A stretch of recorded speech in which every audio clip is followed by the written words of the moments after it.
Good morning and welcome to the Eventing Show, brought to you by Horse Hub app. I'm Steve Wilde, and joining me today is a fabulous team of international riders and trainers, all set to compete here at the Land Rover Burghley Horse Trials. Creator of the Eventing Show, Paul Tapner, also known as Tappers, is a professional event rider who's an Australian eventing superstar, team member and previous winner of the Badminton Horse Trials as well.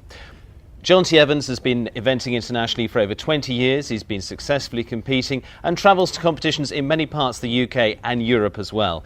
Jonty's riding career started the Aberconwy Pony Club and has gone on a lot since then, I can assure you.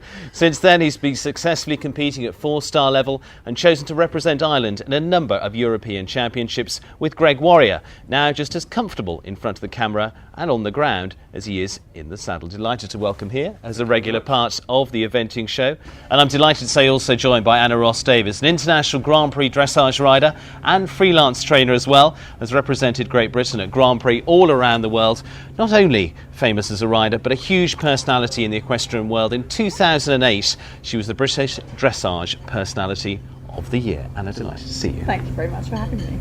Well, I'm delighted to say also joined by Jock Paget, who was born in Wellersford before moving to Sydney, Australia in 1986. After completing his education, he undertook an apprenticeship as a bricklayer and began riding at the age of 18. He went on to rodeo school and applied for a working pupil role with Australian event rider Kevin McNabb in Tamborine, Queensland. And under McNabb's tutelage, Paget progressed, and never having jumped a fence, to competing at 3-star level, eventing in less than 2 years.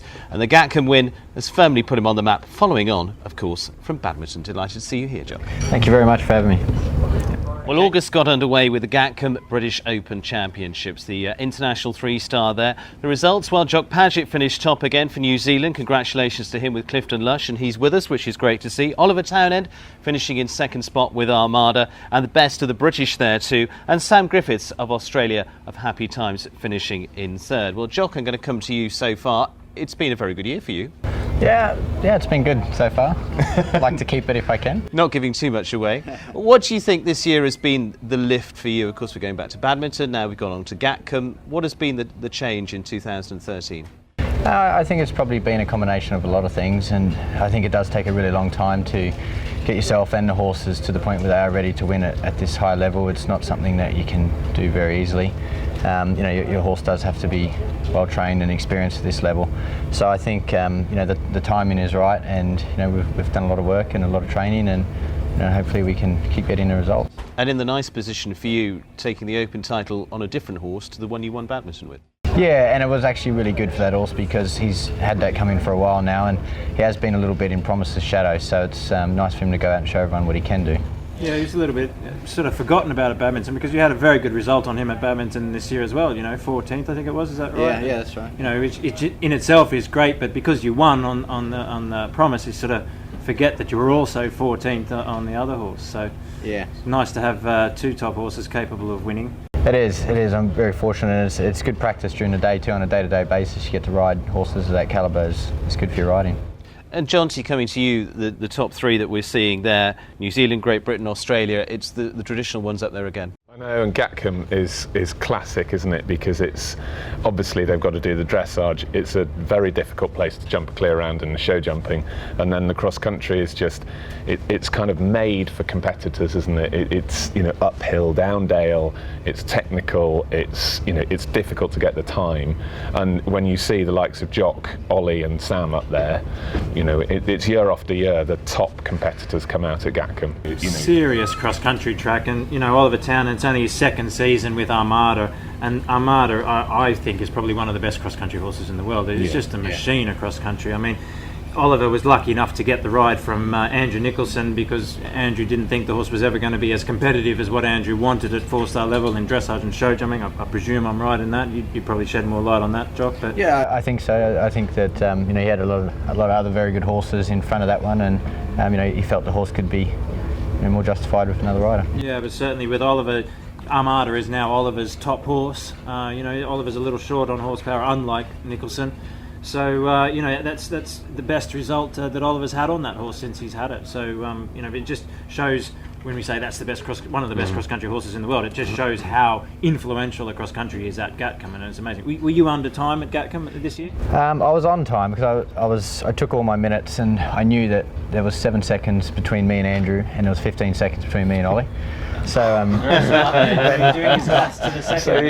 Steve asked at the beginning about what was it that made this year so good for Jock. I reckon that did. Yeah, exactly. Yeah, attention to detail there. Yeah. Well, it was really nice to not have to chase him home.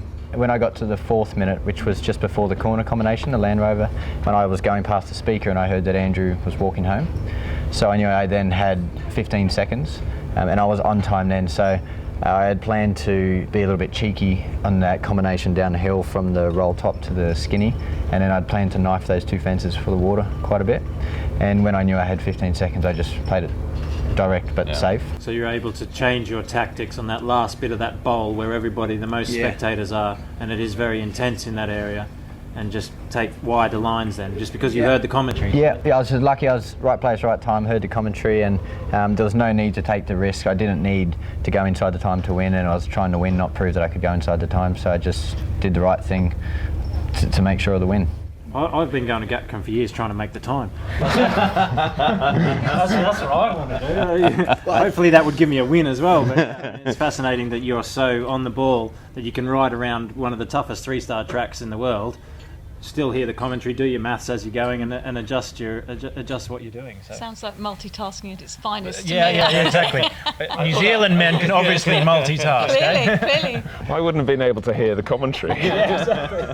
Well, as I say, I literally went past the speaker as it happened. So I mean, had I been half a minute later, I wouldn't have heard it. So that's just a bit of luck as well. Paul, going on from you talked about Gatcombe being a special place from that side of things. It is special terrain there, and very different to a lot of the ones that you compete on throughout the year. It's nice to be called the national champion, British national champion, or the British Open champion. Absolutely. Thankfully, that's still an Open championship. So the likes of New Zealand and myself are still allowed to compete at Gatcombe. I hope they don't do what they did to the Europeans. We will.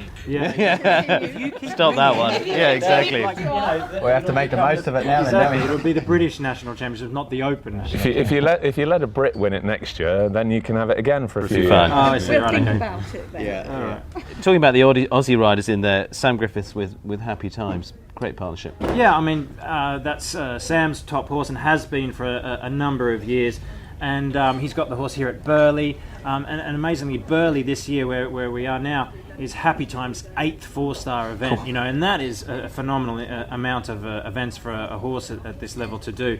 So, and that horse has been competing at 3-star level, at top level, since 2007. So a massive number of events that Happy Times has done, and always really consistent, always really successful. Okay, he has a few blips here and there, and unfortunately for us, it seems to happen at championships. But other than that, he's a top-class horse, and like you said before, a double clear and close to the time. The result proved for themselves there at Gatcombe.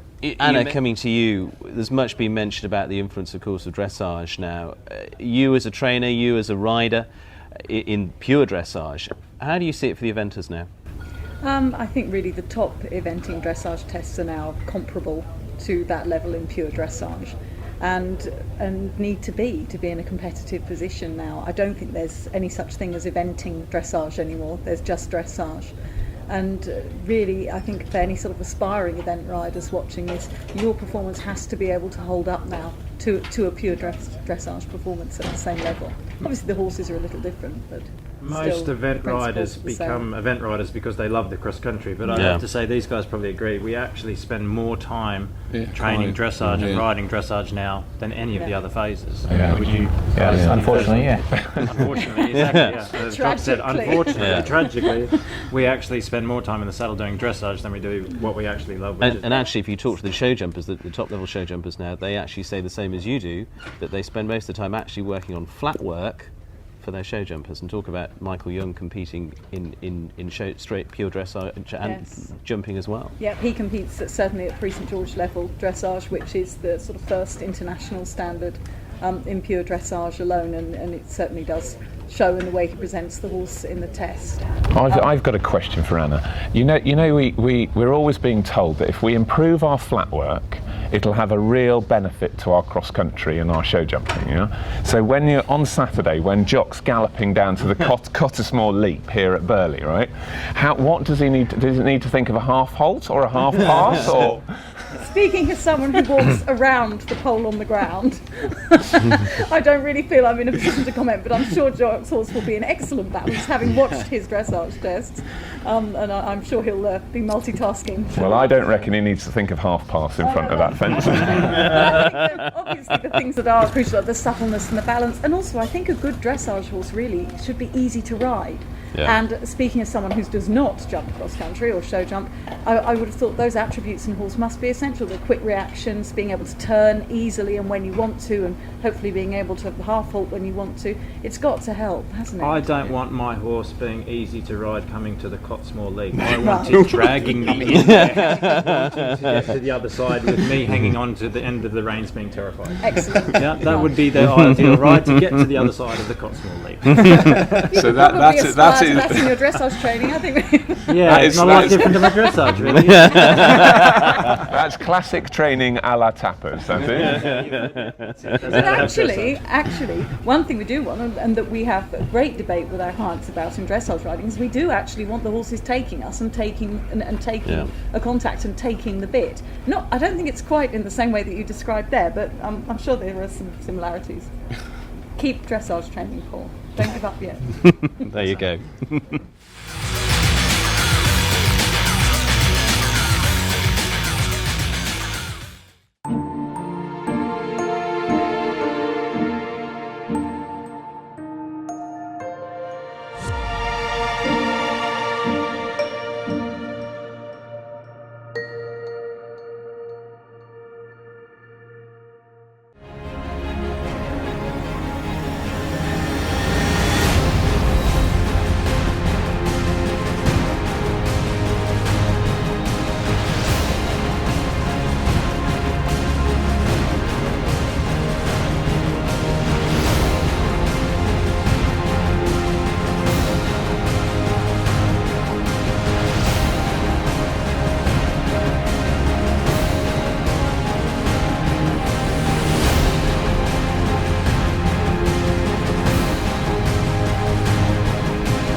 Well, staying in Gloucestershire, Hartbury CIC 3-star, and of course much more involved in that as well. Chris Burton taking the win on Tempranillo, a horse that his best result at a 3-star was 36th up to that point, so certainly a lift there.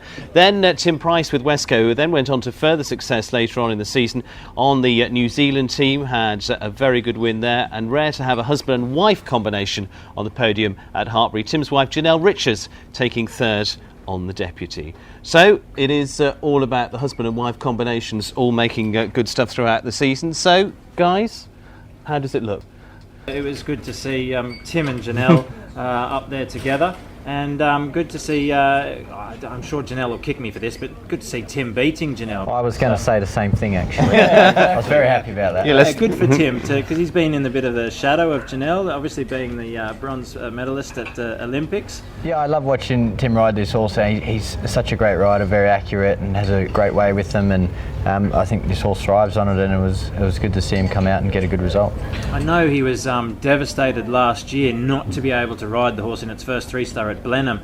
He had a crashing fall at Milton Keynes and had his face all smashed up and had to have some surgery, and he was very depressed about the fact that he had to give the ride to his wife Janelle, and she rode him in a couple of events before, and I think he was a bit worried she was going to steal the ride from him. But obviously they've had their marital bliss restored, and he's got the horse back, and great to see him second at Hartbury in the 3-star there. So and we saw also in preparation there Ingrid Klimke with a Skada there competing. Yeah, she had both of her top horses there, a Skada and a Abraxas. I think both horses were in the top 10, I think. Yeah. And certainly an indicator of things to come for her later on in the month. Obviously, with then picking up the silver medal with Ascada last week at Malmo, and then she's here this week with Abraxas. So it'll be interesting to see what she does this week at Burghley. Interesting or making nervous for the rest of you? I've competed against Abraxas quite a number of times. I'm be interested. That's all I'm going to say about that one. How about you, Jock? You're going to put Ingrid back in place? And certainly Ingrid Klimke, known for her dressage ability. I mean, obviously the name Klimke, very well known in the dressage circuit. Absolutely, she's the daughter of one of the most famous, legendary dressage riders of all time. So we would always be expecting a good performance in the dressage from her. She's absolutely bred in the purple. The legendary Rainer Klimke was the one of the original modern masters of the modern sport of dressage as we know it today. And he evented before he became a dressage rider, so maybe you will become a dressage rider, Paul, despite all your protestations. Well, I do remember Rainer Klimke being being very mature is the right word, isn't it, when he was in his dressage career. So perhaps in my maturity way as well. So you heard it here first. Tapner is retiring and going off to do dressage. Now, Jonty, coming to you, Pippa Funnell had an interesting situation there in terms of an elimination, was going in the lead in cross country, but basically jumped in the air. I know, it was, she was coming to there was a curved brush element coming out of the water, and there was a sort of decent drop into the water, and then you ran up the hill to this curved brush element, and the horse before, I think I'm right in saying the horse before had knocked the red flag down, and the jump judge didn't have time to replace the flag, and Pippa came along. The horse didn't jump the fence, did it? I've seen the videos of it and the still shots, and as far as I'm concerned, she had 20 penalties. The horse did not jump the fence, but her argument was the flag wasn't there. She felt that the majority of the horse, if the flag was there, the majority of the horse would have went on the correct side of the flag, which is the argument, and that so obviously you're about to win the CRC3 stuff. You're going to argue your point. Exactly. It was a bit a la Mary King at badminton, wasn't it? I mean, she wasn't.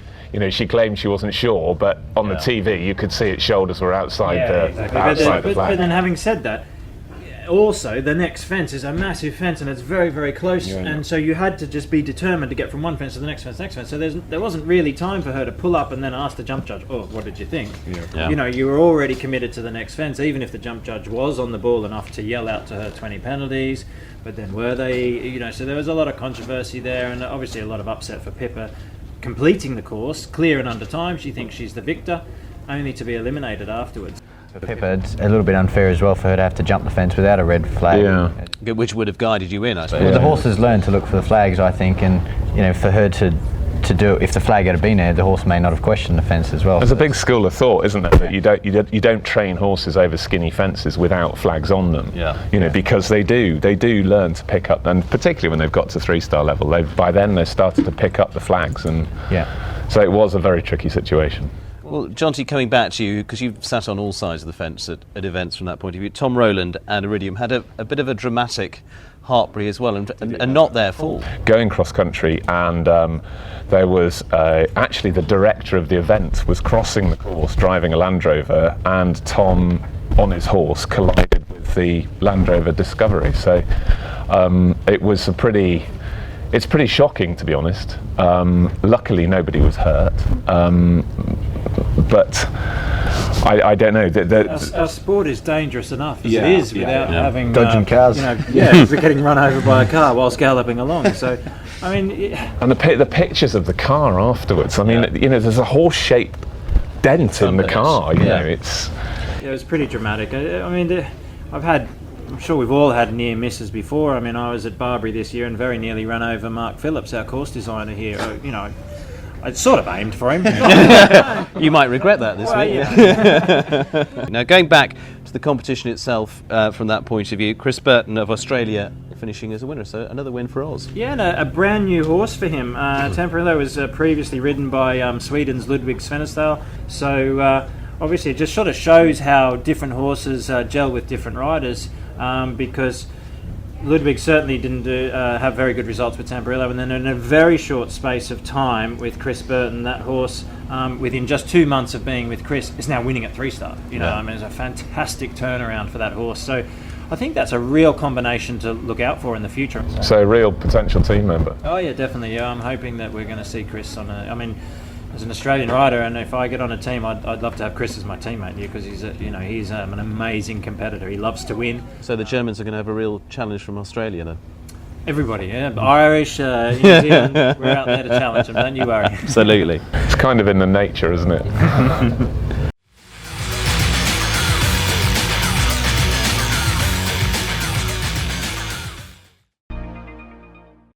Download the Horse Hub app for your iPhone and iPad free from iTunes and play audio and video where you like, when you like. You can even stream it to your TV. Also available in Horse Hub, event highlights from around the world, including Adelaide, Bramham, and of course badminton. There's training too. Olympic dressage rider and trainer Carl Hester, 6-time Olympian Mary King, Canadian team coach Clayton Fredericks. Listen to US Olympian Jimmy Wofford.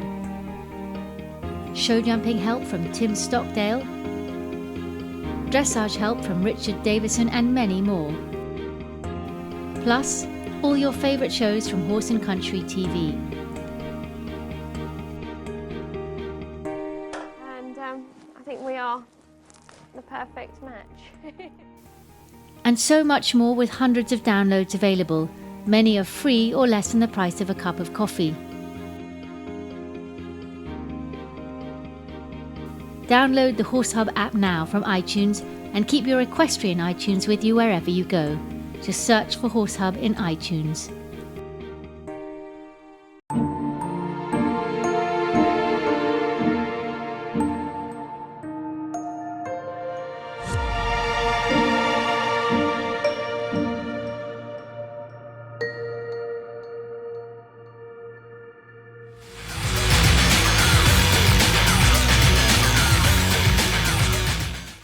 Well, welcome back. One of the hot topics, I'm afraid, for the wrong reasons, was Somerford Park as well. A win for Bettina Hoy on Senior Muddycott, but unfortunately tragic events as well. New Zealand rider Tom Gadsby unfortunately taking a fatal fall on the cross country. And Paul, from your point of view as a rider, and it's a high risk sport, you were there. Yeah, I was at Somerford, and we'd been there for all 3 days, and the accident occurred on the last day, and I was in the same one-star competition that Tom was in, and we were waiting. I was waiting to show jump in cross country, and there was a delay obviously when he had the fall, and then the event was abandoned. News travels pretty quick amongst everybody on site, and we knew that it was a very black moment for our sport, losing one of our riders, and especially on course competing. You know, it's really difficult. It happens in our sport. We are the most dangerous sport in the world in terms of competitors and numbers of competitors and fatalities. But it doesn't mean we need to accept it. You know, we need to keep working on improving the safety of our sport, promoting personal safety equipment and improvement of it with the air jackets, our improved crash hats, our body protectors. And of course, you know, the administrators of our sport are making huge efforts to improve the safety of the jumps. But at the end of the day, we've had dressage riders killed as well. You know, the horse can trip, and it's all about, you're on a horse, it's moving at speed. Even if it's not moving at speed, the horse can fall, and it can fall on you, and it's a really tragic thing. It's you know, what do we say, you know? And we've seen changes in lots of sports, motorsport as well. They've improved their track record in terms of safety, and eventing has done the same. Whatever it comes back to, it's a sport at speed. Yeah, it's a high risk, dangerous sport. It doesn't make it any easier for anybody that's in the sport to accept a death of a fellow rider, and certainly not any easier for anybody connected, friends or family, of Tom Gadsby. As a very young New Zealand rider at the beginning of his career, full of life and just tragedy. Yeah, he was a great character. I knew him a little, and he was a great party goer. And the last we heard from Tom was when he sent a text to a friend of mine saying that he was loving every minute. Yeah. But that's just the thing, is as event riders we do love what we do, and we love every minute of our cross country. So we try to, you know, not let these things affect us in a negative way, and just keep doing what we love. And that was the smallest of consolations. But Yeah. At least he was doing what he loved. Absolutely, and sent off in a fine way, I know. Tragic events, but we will move on to the next of those, which is looking ahead to next year, and Normandy, of course, for the World Equestrian Games. Now, Jonty, I know you were attending those to really see what was going on. Can you report back? Well, they run this test event before each sort of major championship. It's a stunning place. Harastapan is an absolutely stunning place. The buildings and the sort of feeling of history around. I believe the National Stud was run there for several years. It's the competition itself. The test event is sort of fairly secondary. It's really just a chance, I think, for the organisers to test their procedures and so on. The sort of main procedure that was tested was the moving of the whole event in convoy from the site at Harastapan up to Caen, or where the show jumping will take place next year. So when we arrived there for the test event, we were given a note saying that we would be moving on Sunday morning after the trot-up, before the show jumping. Very sort of military fashion, very organised. Particularly, the French can be quite laid back, and they were seriously organised. But on the note it said, you will not be allowed to stop for fuel, because obviously we're still under competition rules, so there's no stopping. But Jock had driven from England on the red. So he'd got no fuel in his truck. So I don't quite know how he dealt with it anyway. But it was a great success. The event was super. The weather was lovely. It's great that at the major championships, World Games and the Olympics, that we, as eventing, sometimes we get put out of the main venue. So all of the transport you're talking about is just an effort to include eventing in the main venue of the show jumping and the dressage. So we're in the main arenas and whatever. Because of our cross-country requirements, quite often we're away. So it's good that we can be part of it, but slightly adds to the logistical nightmares of all that transport. So lots to look forward to in Normandy. We'll come back to that one, and of course we're looking ahead to championships as well. Blair Castle was in action at the tail end of August, and of course they've got the next European Championships. A win for Tim Price there with Wesco, and also from Paul's point of view, Bill Levitt up there in the top few again as well. Yeah, Uncle Bill back up there. I mean, he's having a great season. Winning at Samur and doing very well at Tattersalls as well. And now, obviously, up on the podium at Blair Castle as well. Blair Castle's it's not a hugely well-attended event by competitors, but it's a very tough three-star track. So, those three, and I spoke to some riders up there, and they sort of said it was those three that were just so close. I think they were all within 0.1 of a penalty of each other. Such an amazing competition. It was 1 second that cost Bill winning. 1 second cost Bill the win. So amazing closeness of competition between Tim and Nicholas and Bill, and it was sort of then just the rest were also ran. So fantastic and entertaining competition for Blair, and great to see Tim Price on the podium position. I think that's probably his best result, his best career result so far. Well, second at Hartpury as well, so certainly he had a very good month as well. Blair, as I mentioned, staging the European Championships in 2015. But join us after the break where we take a look at the European Championships from 2030.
Welcome back, and of course the tail end of August was the European Championships at Malmo. Michael Jung taking the gold there with Klimke FBW, retaining his European Championship. The silver, well, we're joined by the silver medalist Ingrid Klimke with her Skada, and a very good performance from her there. And the bronze, well, that going to Great Britain, to William Fox-Pitt and Chile Morning. Well, good results, and of course team results as well. Ingrid, I'm going to come to you first. You must have been delighted. Yes, we were really thrilled because it was a wonderful team competition, and the Germans did, the whole group was just great. You were actually in unbelievable form there as a squad. That's true. I mean, we are lucky to have a British trainer called Christopher Bartle, and for many years now, together with Hans Melzer and the whole supporting team behind us, they really made the group be so strong. You've talked about Chris being involved there. The cross-country for the German squads as a whole has gone up a whole level as well as the dressage. Yes, I think Chris really made the dressage and the cross-country much, much better, because he also does very good dressage lessons, and many people work with him at the dressage as well. And with him walking the cross country, you really feel safe and secure, and I mean, he just makes us feel we can do it. It certainly seems like since Chris has been on board with the Germans, it's a marked difference in your performance over the years that he's been. In 2000 in Sydney, the Germans really were very bad. I mean, they were 7th after dressage, only dressage, and so the team wasn't good, and everything was really total at the bottom in Germany. Nobody wanted the eventus anymore, only dressage and jumping. And then Chris came over, and step by step, really the Germans increased so much that now we feel... It's very easy, isn't it, to forget that the Germans were 7th after dressage in Sydney, isn't it? With the way they are at the moment. I mean, just expect the Germans to lead after dressage. It just seems normal to expect 7th after dressage would be unheard of, wouldn't it now? Yeah. Anna, coming to you very quickly, from the point of view of dressage, you've seen the dressage raised in eventing across the world, from the German performance there, but actually across the board. Yeah, absolutely. I mean, the dressage performance in general has just gone up and up. The scores in pure dressage have gone up and up. And I really think there was a new standard set at this European Championships, unfortunately for us British, by a German rider. But as that happens and the bar raises, then it gives everybody something to chase, and generally the whole standard comes up. So it can only be a good thing. Paul, from your point of view, Australia obviously don't get to be a part of the European Championships, thank goodness, from that point of view. I blame Mark Todd for that. I mean, he used to win the Open, when it was the Open Europeans, he used to win them all of the time. You know, he's Open European champion, so they suddenly dropped the Open bit. So and we now soon put a stop to that. Yeah, exactly, you fixed us on that, didn't you? So thanks, Mark. Yeah, great one, eh? Last time was you, in fact. Yeah, well, and so no longer the Opens are now just the straight Europeans. And yeah, so we don't get a chance to go and compete there, but it's still very entertaining to watch, and entertaining to see the rise and fall of the different nations, because you know, Germany are on top at the moment. They retained I think Ingrid, you've had exactly the same medal tally at both this Europeans and the last Europeans. So you've had a gold in the team and a gold and a silver individually. Sandra Auffahrt won the silver medal, but Opkan Luvo 2 years ago. So we said, luckily, it's still women's power. So Sandra and you are quite happy to do a swap behind Michael. Yeah, we did a nice swap, but we laughed about it because she was there as well and watching. So we had a good glass of champagne afterwards. But before that, Germany's not been very successful at the Europeans. No, normally we always lost it at the Europeans. I mean, there was falls, withdrawals, and always Hans Melzer was more nervous at the Europeans than anything else because he says we are so unlucky here. It's sort of people forget that. You know, we see what's happening at the moment because there's lots of talk around at the moment of how disastrous and bad the GB is in this Europeans, because it's the first time in 20 years that they've not won a team medal. Oh, they're all ready to hang themselves and all the rest of it. So whereas, you know, it's the other way around for the Germans. You've suddenly come good after 20, yes. I don't know how many years. 2009 in Fontainebleau, it was a disaster. I, for example, had to retire in cross country. There was falls and the Germans were totally out. The only one was Michael Jung, but the rest was really depressed driving home. But did you go through a period of conciliation then and reassessing how you attacked I it? think now the last years, Hans Melzer thinks it's really frightening now, because always when you're on the top there will be a downhill path coming. This is the sport, it always goes in waves. but we still hope that we, on the way to Rio, will still stay on the mountain. No, I hope that both GB and Germany are on their downward spiral for the Rio. Australia, because New Zealand's on the way up, and I think Ireland's definitely coming up. Definitely. But the team spirit in the German camp right now must be, I mean, through the roof. Did you go to Malmo feeling really confident? Yes, and the good thing is we were in Lumülen before, so our training camp started at Thursday. So we really had total best facilities and took the time. We really wrote the tests and we took it on video, then we analyzed it again. We even did media training one afternoon, what was real fun because the riders just stick together and we were thinking about how we can speak positive about the sport and what we would like to give from our group. But every time we are there, we think it's very good that Hans Melzer is the one who was so determined on this, saying, I want you to get off your daily work at home. I want you to really come together in this group and no other horses. So only the horses who are qualified. So like Dirk Schrader and Michi Jung were like, what do we do with one horse all day? And he said, we do media training, we do different things. We go to Hamburg. You have to do a boat trip to Hamburg if you like it or not. So they were like, the boys. So finally they went on the Reeperbahn, but they still enjoyed it. I think it was really good that we still have these days.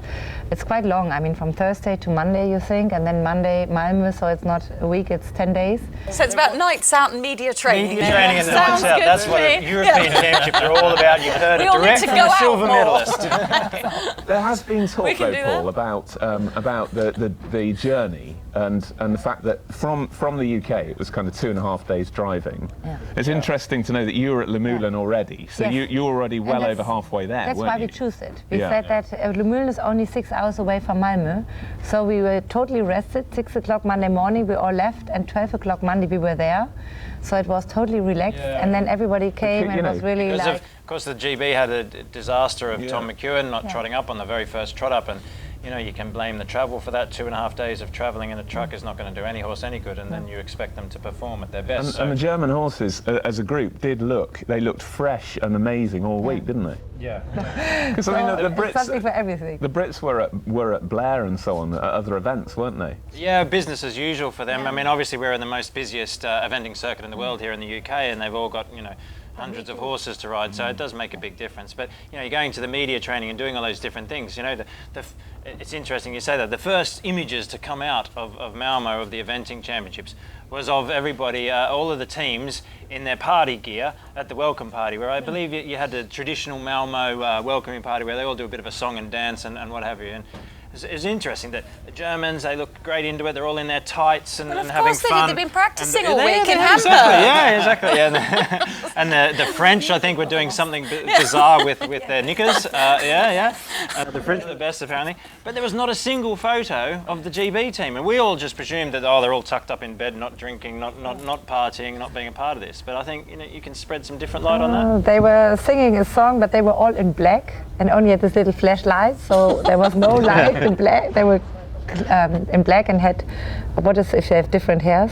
Wigs. Yeah. So first it was quite like, who's this coming now? And then I think they really had fun, and we do, but you couldn't make a picture because it was black. And I believe the Irish did the river dance with Nick Turner doing the Michael Flatley bit. 2 left feet. Well, I think plenty for everyone to think about, and Ingrid, thank you very much for joining us, and great to see you here, and congratulations. Thank you very much. I'm happy to be here. We take also a look at the British eventing leaderboard for August. Andrew Nicholson still at the top of the pile by quite some way, nearly over 500 points from second place rider William Fox-Pitt, and Ollie Townend in third, the best of the British at Gatcombe, of course. Izzy Taylor on the climb still in fourth spot, but also seeing some good names in there. Jock Paget, as we've met him, of course, through this show as well, sitting in 13th spot at the moment, and many other names. Sir Mark Todd still sitting inside the top 20 in 17th at this stage. But the best of the Brits, William Fox-Pitt in second. Well, how about the world rankings? And it looks a similar story with the world rankings so far. Andrew Nicholson of New Zealand on the top of the pile by 27 points from Great Britain's William Fox-Pitt. The German rider Michael Jung, of course, storming the boards. Once again, he's not too far behind for Germany on 468.